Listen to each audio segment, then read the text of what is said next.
करिश्मा जी वाराणसी से। राधे राधे महाराज जी। महाराज जी, अगर गृहस्थ मार्ग भयभीत करने वाला लगे और भक्ति मार्ग में चलने का सामर्थ्य ना हो तो व्यक्ति को ऐसे में क्या करना चाहिए? दुचित कबों परितोष न लाही, चाहे जिस मार्ग में हो कहीं भी हो, दुचित कबों परितोष न लाही।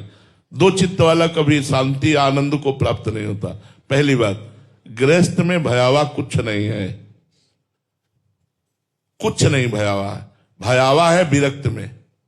मन काम सता रहा है, अब वो बार बार नाम जप से भी कंट्रोल में नहीं आ रहा है, हृदय जला रहा है, आकर्षण कर रहा है, अब ये भय है। मन लगता है कोई यार हमसे प्रेम से बात करे, भगवान तो बोल नहीं रहे, अब यहां किसी से प्रेम से बात करो तो फंस जाओगे, ये भी भयावा है। भयावा है तो वैराग्य मार्ग भयावा है, जिसमें संसार के समस्त रागों का त्याग करके भगवान से केवल अनुराग करना है।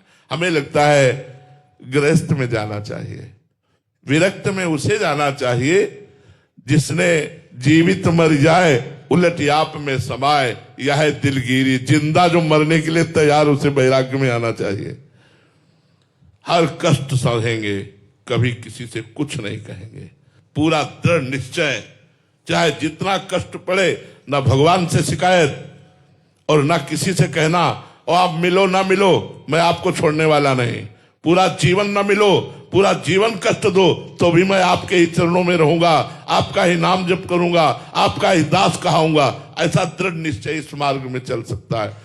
तो हमें लगता है अगर भय शब्द कहो भोगों की तुलना में देख करके, तो भयावा तो परमार्थ का वैराग्य मार्ग है, जिसमें कदम कदम पर लड़ाई है, कदम कदम पर युद्ध है, कदम कदम पर भय है और उनको रौंदते हुए बढ़ना है।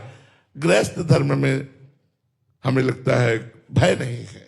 महाराज जी, यही सोच के सामर्थ्य नहीं लिखा है शायद कि इसमें चलने का सामर्थ्य नहीं है, बट वहां भी फंसने का कि मोह के बंधन है। नहीं, बहुत केवल भावना की बात है। देखो, केवल भावना की बात है।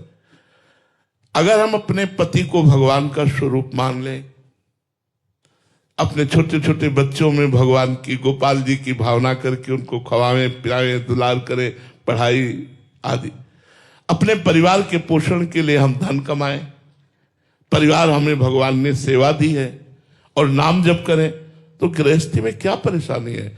सबसे बड़ा गृहस्थ धर्म है जिसमें संतों का प्रादुर्भाव होता है। हम लोग कहां जन्मे हैं? गृहस्थ में ही तो जन्मे जितने संत हैं।